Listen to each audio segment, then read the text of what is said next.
السلام علیکم دوستو، کیسے ہیں آپ لوگ؟ امید ہے خیریت سے ہوں گے۔ اللہ رب العزت آپ کو ایسے ہی ہمیشہ خوش رکھے۔ حضرات محترم، آج ہم انشاءاللہ عز و جل اپنی اس مختصر سی ویڈیو میں ایک ایسا واقعہ، ایک ایسا قصہ آپ کے سامنے ہم پیش کریں گے جس میں حضور رسول اکرم صلی اللہ علیہ وسلم کے پاس ایک مسلمان آ کر یہ کہنے لگتا ہے کہ میرا گناہ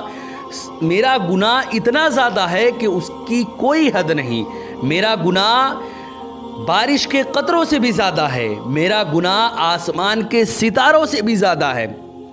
میرا گناہ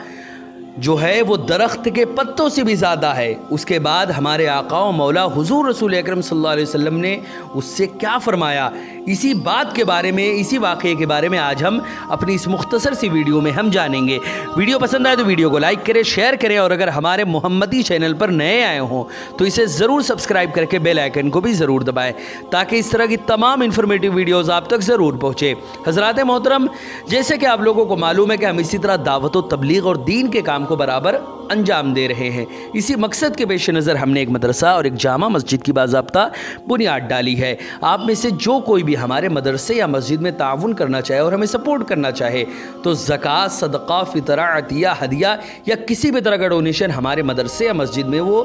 تعاون اور ڈونیٹ کر سکتا ہے۔ گوگل پے کے ذریعے، پے ٹی ایم کے ذریعے، بینک اکاؤنٹ کے ذریعے یا ویسٹرن یونین کے تھرو، جس کے ذریعے بھی وہ ڈونیٹ کرنا چاہے تو ان کے نمبر اور لنک جو ہے وہ اس ویڈیو کے ڈسکرپشن میں ہے، آپ جائیں اور جو بھی اللہ کے راستے میں تعاون کرنا چاہتے ہیں آپ تعاون کر سکتے ہیں۔ حضرات محترم، حضور رسول اکرم صلی اللہ علیہ وسلم ایک مرتبہ بیان فرما رہے تھے۔ آپ کے بیان کے ہی دوران ایک اعرابی نے حضور رسول اکرم صلی اللہ علیہ وسلم کی خدمت میں حاضر ہو کر عرض کیا، یا رسول اللہ، میں بہت گنہگار ہوں۔ بیان ختم کرنے کے بعد حضور رسول اکرم صلی اللہ علیہ وسلم نے اس سے کیا فرمایا، ذرا اسے غور سے سمجھیں آپ۔ ہمارے آقا و مولا حضور رسول اکرم صلی اللہ علیہ وسلم نے اس سے پوچھا، کیا تیرے گناہ ستاروں سے بھی زیادہ ہیں؟ اس نے کہا، ہاں یا رسول اللہ، میرے گناہ ستاروں سے بھی زیادہ ہے۔ پھر آپ صلی اللہ علیہ وسلم نے اس سے پوچھا، کیا بارش کے قطروں سے بھی زیادہ تیرے گناہ ہیں؟ اس نے جواب دیا، ہاں یا رسول اللہ، میرے گناہ بارش کے قطروں سے بھی زیادہ ہے۔ پھر آپ صلی اللہ علیہ وسلم نے اس سے پوچھا، کیا تیرے گناہ درختوں کے پتوں سے بھی زیادہ ہیں؟ اس نے پھر جواب دیا، یا رسول اللہ، میرے گناہ درختوں کے پتوں سے بھی زیادہ ہے۔ آپ صلی اللہ علیہ وسلم نے پھر پوچھا، کیا تیرے گناہ اللہ رب العزت کی رحمت سے بھی زیادہ ہے؟ اس سوال پر وہ انسان، وہ اعرابی جو ہے وہ خاموش ہو کر رونے لگا۔ ہمارے آقا و مولا حضور رسول اکرم صلی اللہ علیہ وسلم نے فرمایا، لا الہ الا اللہ، کہے اللہ رب العزت تیرے تمام کے تمام گناہوں کو معاف فرما دے گا۔ حضرات محترم، اب میں آپ کے سامنے لا الہ الا اللہ اس واقعہ میں جو اللہ کے رسول صلی اللہ علیہ وسلم نے جو یہ فرمایا کہ لا الہ الا اللہ کہو، تمہارے تمام گناہوں کو اللہ رب العزت معاف فرما دے گا، اس کا مطلب آخر میں آپ سمجھ لیں کہ لا الہ الا اللہ اصل میں اس کے تمام متعلقات کے ساتھ ہم کو اس کو پڑھنا ہے۔ یعنی اگر ہم نماز نہیں پڑھتے، روزہ نہیں رکھتے، حج نہیں کرتے، جتنے بھی فرائض و واجبات ہیں ان کو ادا نہیں کرتے، بس لا الہ الا اللہ کہہ کے خوش ہو گئے کہ اب جنت میں ہم جائیں گے، ایسا نہیں ہے۔ اگر کوئی انسان اللہ و رسول کی باتوں پر عمل نہیں کرے گا تو زندگی بھر اگر وہ لا الہ الا اللہ پڑھتا رہے گا تو اگرچہ وہ مسلمان ہے اور وہ جنت میں جائے گا، لیکن اس سے پہلے اپنے گناہوں کی وجہ سے اللہ رب العزت اس کو جہنم میں ڈالے گا۔ پھر اس کے بعد جب گناہ اس کے ختم ہو جائیں گے، تمام گناہوں کی سزا وہ بھگت لے گا، اس کے بعد اللہ رب العزت اس کو جنت میں داخل فرمائے گا، لیکن سب سے پہلے اس کو جہنم کی آگ میں جلایا جائے گا۔ تو یہاں پر جو ہمارے آقا نے فرمایا کہ تم لا الہ الا اللہ کہو، تمہارے تمام گناہوں کو اللہ معاف فرما دے گا، اس کا مطلب یہ ہے کہ انسان لا الہ الا اللہ کہے، پھر سچے دل سے تمام گناہوں سے توبہ کر لے۔ اگر توبہ نہ بھی کرے تو تمام گناہوں سے ہمیشہ کے لیے کنارہ کش ہو جائے، کبھی کسی گناہوں کو کرنا تو دور کے بعد سوچنے کی بھی کوشش نہ کرے، یہ بھی توبہ ہی ہوتی ہے۔ زبان سے آپ نے نہیں کہا لیکن آپ نے عملاً اور دل سے توبہ کر لیا، زبان سے اگرچہ آپ نہ کہے لیکن اگر اس کے بعد آپ کے اعمال اور آپ کے معاملات اس بات کی جانب اشارہ کرنے والے ہوں کہ آپ نے اپنے گناہوں کو ہمیشہ کے لیے چھوڑ دیا تو حقیقت میں یہ بھی توبہ ہے۔ اور اس طرح بھی آپ یہ بھی توبہ اللہ رب العزت کی بارگاہ میں ہے، لیکن بہتر یہی کہ زبان سے کہیں، کیونکہ اللہ رب العزت آپ کے اپنی بارگاہ میں جب آپ اللہ کی بارگاہ میں رو کر گڑ گڑا کر اللہ کی بارگاہ میں آپ توبہ کرتے ہیں تو اللہ رب العزت کو یہ ادا بہت پسند آتی ہے، اور پھر اللہ رب العزت آپ کو ایسے ایسے نعمتوں ایسی ایسی برکتوں سے نوازے گا جو آپ کبھی سوچ بھی نہیں سکتے۔ حضرات محترم، اسی طرح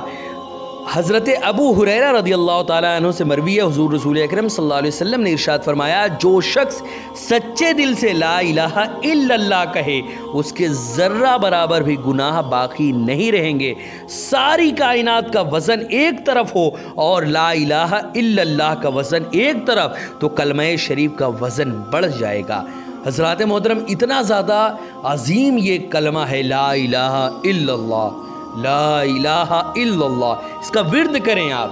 چلتے پھرتے اٹھتے بیٹھتے لا الہ الا اللہ محمد الرسول اللہ، لا الہ الا اللہ پڑھتے رہیں یہی، انشاءاللہ عز و جل یقیناً اللہ رب العزت عظیم عظیم نعمتیں آپ کو عطا فرمائے گا۔ لیکن یہ ذہن میں رکھ لیں کہ یہ کلمہ ہمارے لیے بہت زیادہ ثواب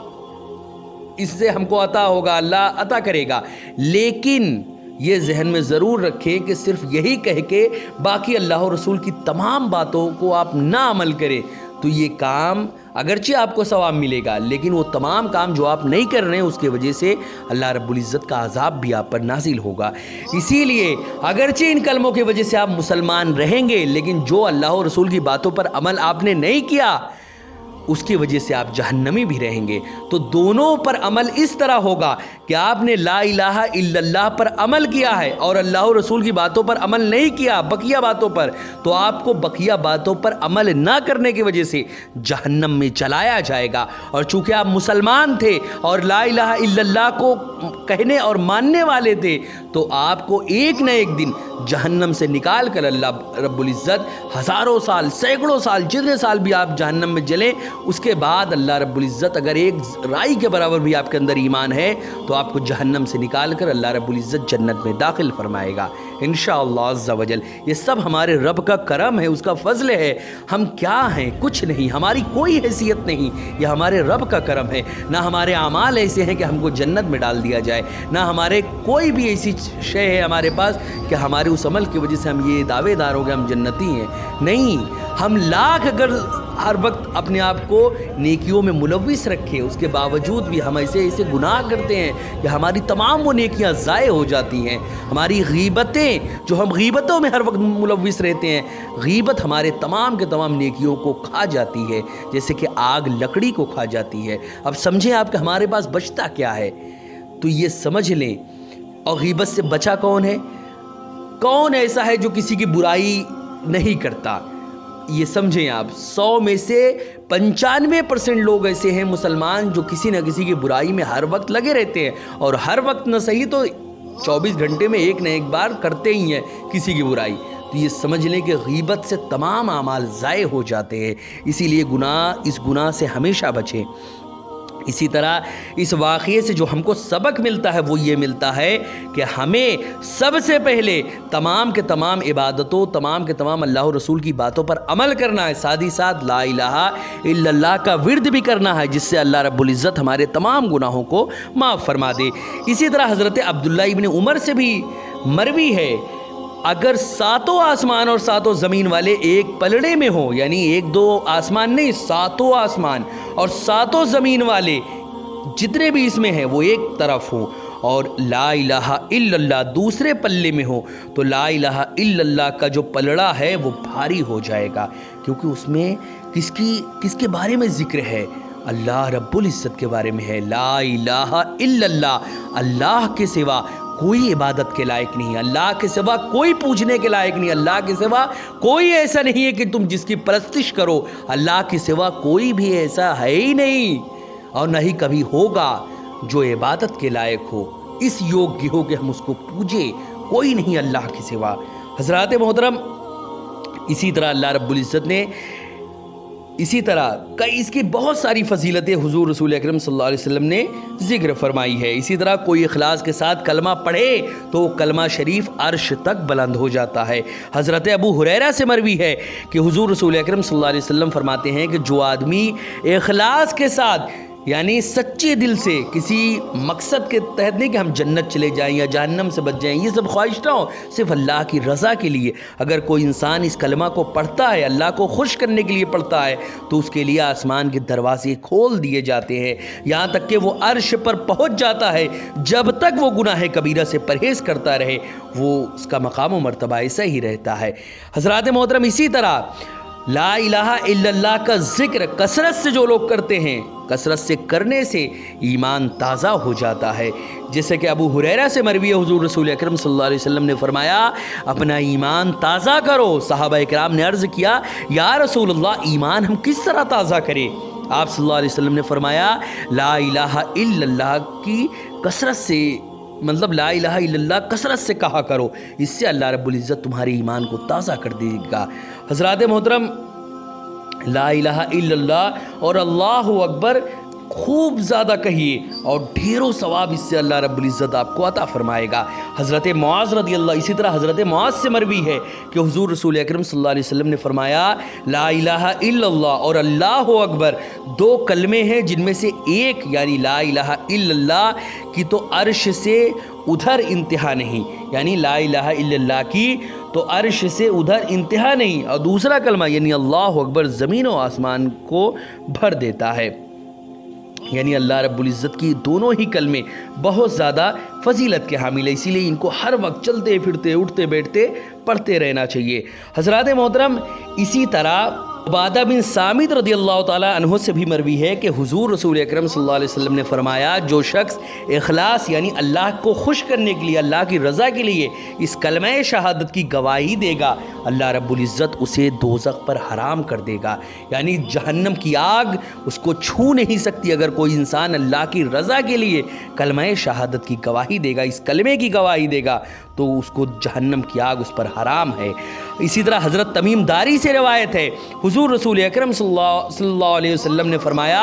جو شخص یہ کلمات یعنی جو میں ابھی بتا رہا ہوں آپ کو، اس کو 10 مرتبہ پڑھے گا، یعنی اشہد اللہ الہ الا اللہ وحدہ لا شریک لہ الہ واحدا احدا صمدا لم یتخذ صاحبۃ ولا ولدا